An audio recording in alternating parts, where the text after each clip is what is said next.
नमस्कार, आप देख रहे हैं न्यूज वन हिंदुस्तान। इस वक्त की खबरों में मैं आपके साथ अजय तिवारी।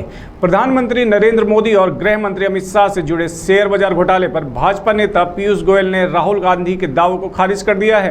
पीयूष गोयल ने कहा कि कांग्रेस नेता निवेशकों में डर पैदा करने की कोशिश कर रहे हैं और निवेशकों को गुमराह करने की साजिश रच रहे हैं। दूसरी ओर प्रधानमंत्री नरेंद्र मोदी भारत को तीसरी सबसे बड़ी अर्थव्यवस्था बनाने के लिए काम करने में जुटे हैं। ये कहते हुए बीजेपी नेता पीयूष गोयल ने कांग्रेस नेता राहुल गांधी पर तीखा पलटवार किया। राहुल गांधी अभी भी लोकसभा चुनाव में हार से उबर नहीं पाए हैं। आज भारत 5वीं सबसे बड़ी अर्थव्यवस्था बन गया है। आज राहुल गांधी जी ने एक प्रेस वार्ता कर भारतीय जनता पार्टी और हमारे नेताओं पर अनाप शनाप आरोप लगाए। लोकसभा चुनाव में विपक्ष की हार की हताशा से अभी तक शायद राहुल गांधी जी उभरे नहीं है। अब वो मार्केट के इन्वेस्टर्स को भी गुमराह करने की साजिश रच रहे हैं। आज भारत दुनिया की 5वीं सबसे बड़ी अर्थव्यवस्था बन गई। कहा फ्रेजाइल 5 और आज top 5 fastest growing economy in the world. पूरी दुनिया इस बात को आज स्वीकार करती है। प्रधानमंत्री नरेंद्र मोदी जी ने देश को आश्वस्त किया है कि इस टर्म में देश विश्व की तीसरी सबसे बड़ी अर्थव्यवस्था बनने जा रही है। और यह साधारण उपलब्धि नहीं है।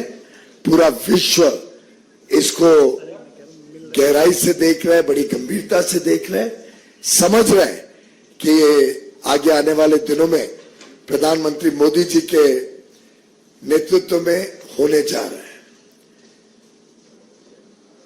फिर एक बार मोदी सरकार आना निश्चित है और शायद इस बात से राहुल गांधी जी बड़े परेशान नजर आते हैं और अपने बयानों के साथ विदेश और देश के निवेशकों को एक भय के वातावरण में निवेश ना करें, इसके लिए उत्साहित करने की कोशिश कर रहे हैं।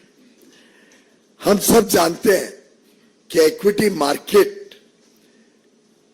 अलग अलग समय पे चुनाव आ रहे हैं तो चुनाव के हिसाब से अलग अलग आंकड़े जब रिजर्व बैंक पेश करता है, अलग अलग विकास के आंकड़े जब आते हैं, उसके हिसाब से इक्विटी मार्केट में बदलाव होते रहता है। और ये दुनिया भर में इस प्रकार से इक्विटी मार्केट चलती है। कोई बड़ा इवेंट ना भी हो तो भी इक्विटी मार्केट में उतार चढ़ाव साधारणतः चलते रहते हैं। देखना यह रहता है कि लंबे अरसे में इक्विटी मार्केट में क्या हुआ है।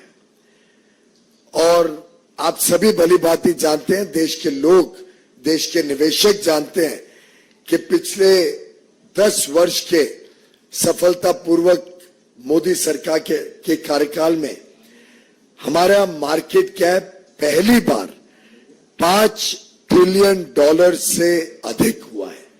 यानी 400 लाख करोड़ रुपए से ज्यादा मार्केट कैप का कीर्तिमान प्रधानमंत्री मोदी जी के कुशल नेतृत्व में भारत ने प्राप्त किया है। और आज भारत का जो इक्विटी मार्केट है, ये पहली बार विश्व की 5 बड़ी अर्थव्यवस्थाओं की जो मार्केट कैप है उसमें से एक भारत बना है।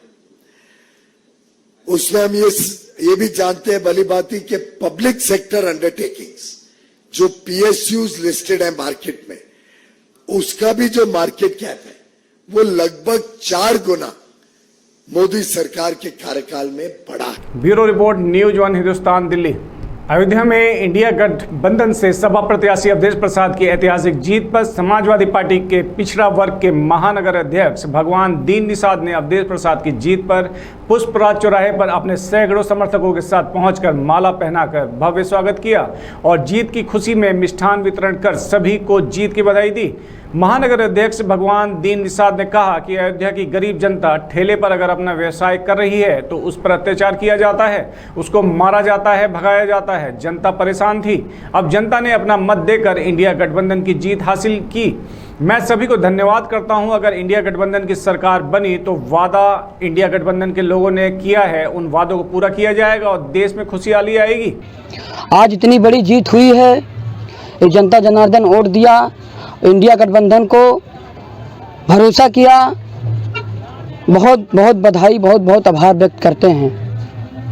जनता इतनी दुखी थी, इनको इतना बाहरी आके यहाँ व्यवसाय कर रहे हैं, उनको कहीं ठेला लगाते मार के हड्डी तोड़ देते थे। अब वो लोग कैसे बदला लें, कहाँ जाएं, कहीं सुनवाई नहीं था। अब जब मौका मिला इनको तो अपना वोट दे के दिखा दिया कितना जो है हम लोग गुस्सा थे और कितना नाराज थे। आज देखिए अयोध्या हम लोग पूरी जनता जनार्दन जिताई है इंडिया गठबंधन को देकर वोट, पीडीए को। अब आगे बढ़ चढ़ के फिर आगे हिस्सा लेंगे। सरकार अगर बन जाती हम लोग की तो सबको, जो गरीब तबके के लोग हैं, राशन से जो लालच देते थे उसका बढ़िया अब राशन मिलेगा और बढ़िया जो गरीब घर के जो हैं राशन के साथ साथ 8,500 रुपया महीना मिलेगा। और जो हमारे बुजुर्ग थे उनको 5,000 रुपया पेंशन मिलेगा और गैस सिलेंडर जो 1100 में था अब 500 में मिलेगा। बस उम्मीद है कि इंडिया गठबंधन हमारी सरकार बन जाए। अयोध्या से मयंक श्रीवास्तव की रिपोर्ट। रायबरेली में मांगलिक कार्यक्रम के दौरान पटाखे वाले बम दागने के दौरान 4 बच्चे इसकी चपेट में आ गए और बुरी तरह से घायल हो गए। रायबरेली के डी थाना क्षेत्र में आयोजित छेदन के कार्यक्रम में कुछ बच्चे पटाखे दाग रहे थे। इसी दौरान एक बम में विस्फोट हुआ और उसमें आसपास खड़े 4 बच्चे अनुज 13 वर्ष, आयुष शाह 12 वर्ष, राज 9 वर्ष और अजय 17 वर्ष चपेट में आ गए और बुरी तरह से घायल हो गए। चारों घायलों को प्राथमिक उपचार के बाद जिला अस्पताल रेफर कर दिया गया, जहां डॉक्टर ने 3 बच्चों की हालत स्थिर बताई है, जबकि एक को आगे इलाज के लिए भर्ती कराना पड़ा। हाँ, ये डी के केस आया हुआ है जिसमें 4 बच्चे, 3 बच्चे एक साथ और आधे घंटे बाद एक बच्चा और आया हुआ। तो 4 बच्चे आए हुए हैं जो किसी विस्फोटक पदार्थ के वजह से जिनको बर्न हुआ है। प्राइमरी बर्न है, बच्चों में स्किन का बर्न है। एक बच्चा है उसको जो है कुछ डीप बर्न भी आया हुआ है। उसके लिए एहतियात के लिए, उसको क्योर करने के लिए हमने उसे भर्ती कर लिया है प्राइमरी ट्रीटमेंट करके। बाकी 24 घंटे बाद इन्फेक्शन की जो प्रॉब्लम होती है उसके लिए हम लोगों ने उसको देख रेख में जो है जिला अस्पताल में भर्ती कर लिया है। रायबरेली से वैभव सोनकर की रिपोर्ट। बने रहें खबरों में, देखते रहें न्यूज़ 1 हिंदुस्तान। नमस्कार।